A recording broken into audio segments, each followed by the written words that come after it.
के गांव की कहानी कथांक से आगे प्रस्तुत कर रहा हूँ। कोलाहल का वातावरण, एक दूसरे की आवाज़ गूंज रही थी।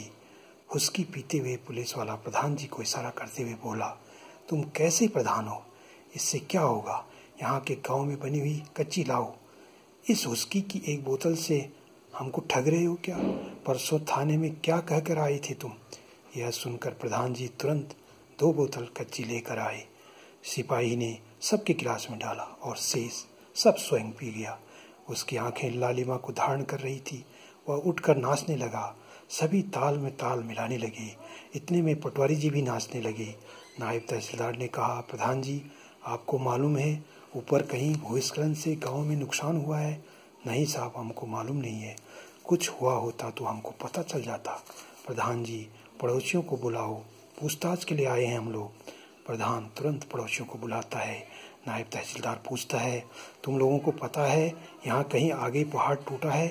जैत सिंह कह रहा है, नहीं हो साहब, हमको तो किसी ने नहीं बताया। तब तक नायब तहसीलदार क्रोधित होकर कहता है, हमको बेवकूफ़ समझते हो? हम क्यों चढ़े इतना बड़ा पहाड़? चलो प्रधान जी, अपनी मोहर लगाकर सबके दस्तखत कराओ। कहीं कोई पहाड़ नहीं टूटा और न कोई नुकसान हुआ है। कल सुबह हम वापस चलते हैं। प्रधान जी अपनी मोहर लगाकर सबके हस्ताक्षर कराकर सौंप देता है। नायब तहसीलदार कहता है कि जैत सिंह, बीरू, इन सबको थाने ले चलो। सुबह होते ही वे सब चैता और उनके साथियों को लेकर वापस बिना घटनास्थल पहुंचे थाने को चलते हैं। रास्ते में पुलिस वाला चैता से कहता है, तुम 5,000 रुपये मंगा लो, नहीं तो तुमको जेल जाना होगा। यह सुनकर चैता कहता है, साहब, हमने क्या अपराध किया? ऐसा इतना बड़ा झूठ क्यों बोले तुम?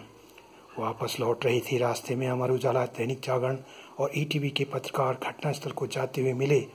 उनको देखकर नायब तहसीलदार, पटवारी और पुलिस वाले कुछ चकित से हुए। पत्रकारों ने पूछा, कुछ पता चला? कितने दबे हैं? इस पर नायब तहसीलदार बोला, अरे भाई साहब, सब कुछ झूठ निकला। कहीं कोई भूस्खलन नहीं है और न कोई दवा है। हमने सब प्रमाण जुटाकर लाए हैं। गलत सूचना देने वालों को बंद करा रहे हैं। यह सुनकर पत्रकार बौखला गए। वहाँ लोग दबे हैं और तुम्हारी जांच टीम कह रही है कुछ नहीं हुआ। तुम लोगों की नौकरी चले जाएगी। कच्ची पीने आए हो क्या यहाँ? क्या समझते हो अपने को? अभी घटनास्थल की फोटो लेकर मुख्यमंत्री को फोन करते हैं। पत्रकारों की आवाज़ सुनकर पटवारी, पुलिस और नायब तहसीलदार भी जोर में आ गए। सुंदर सुडौल देह का नौजवान वह नायब तहसीलदार बोला, मैंने भी IAS क्वालिफाई किया था, इंटरव्यू में रुक गया। तुम जैसे पत्रकारों और चैनलों ने देश की राजनीतिक व्यवस्था को प्रदूषित किया है। जो तुम लोगों को आर्थिक सहयोग करता है उस पार्टी की झूठी प्रशंसा करते हो। जनमत को उनकी तरफ मोड़ते हो। जनता को अंधेरे में रखते हो। भारत को चौपट करने वाले पत्रकार ही हैं।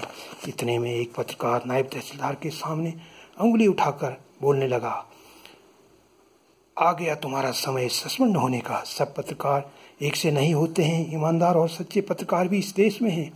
तुमने सब पत्रकारों को कैसे आरोप लगा दिया? नायब तहसीलदार ने कहा, अरे भाई, 80% पत्रकार और टीवी चैनलों ने देश की राजनीति को बिगाड़ा है। इतना कहते हुए सभी पत्रकार घटनास्थल को चलते हैं। पीछे पीछे जांच टीम भी वापस लौटती है। घटनास्थल पर पहुंचकर पत्रकार SSB और ITBP से खुदाई का कार्य प्रारंभ करने को कहते हैं। घटनाक्रम आगे बढ़ता है और करीब 4 घंटे खुदान के बाद कई शव दिखाई देने लगते हैं। बर्तन, गाय, भैंस सारे निकलने लगते हैं। आज घटना के 4 दिन हो गए थे।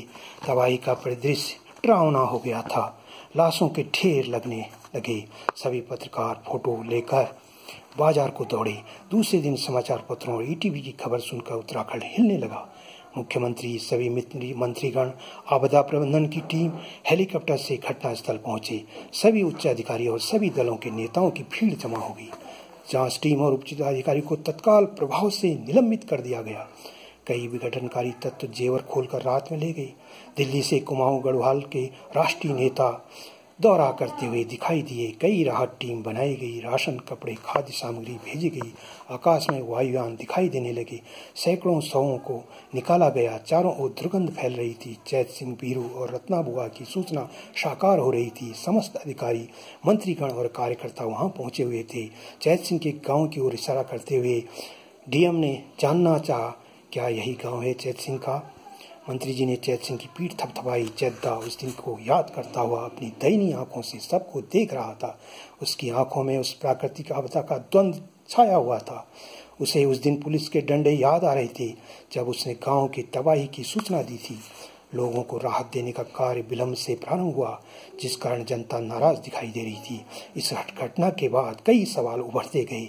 क्या इन गांवों का विस्थापन होगा अथवा इन्हें फिर यही रहने को विवश होना पड़ेगा? आर्थिक धनराशि देने की घोषणा हुई। पुनः गृह निर्माण एवं अन्यत्र व्यवस्था के वायदे किए गए, जो कुछ हद तक पूरे भी किए गए, परंतु एक प्रश्न अनुत्तरित रहा कि भविष्य में पहाड़ के जनजीवन को इस प्रकार के प्राकृतिक विपत्तियों से बचाने के लिए सरकार किस प्रकार की योजना बनाएगी। मित्रों, मेरे द्वारा लिखित पहाड़ की 8 कहानियों में से पहली कहानी चैतदा का यहाँ पर समापन होता है। इसमें काल्पनिक पात्र मेरे द्वारा प्रस्तुत किए गए हैं। इनमें कुछ और भी कहानियाँ हैं जो मैं सारी प्रस्तुत नहीं कर पा रहा हूँ। विधि का यही विधान, 13 वर्षों में बदलाव, रिटायरमेंट, क्रिकेट का सितारा बलदेव, पत्रकार स्वर्गीय दीपेंद्र, गोदावरी तुम और हरदा की केदारनाथ यात्रा, ये कहानियाँ भी इसमें हैं। आपके सामने मैंने पहली कहानी चैतदा का गांव प्रस्तुत किया और मैं आशा और अपेक्षा करता हूँ कि आपका स्नेह प्रेम मुझे मिलता रहेगा। मैं डॉक्टर DN भट्ट, मनीष निकेतन, टकाना रोड, पिथौरागढ़, उत्तराखंड से आपको एक बार पुनः धन्यवाद देता हूँ। Thank you.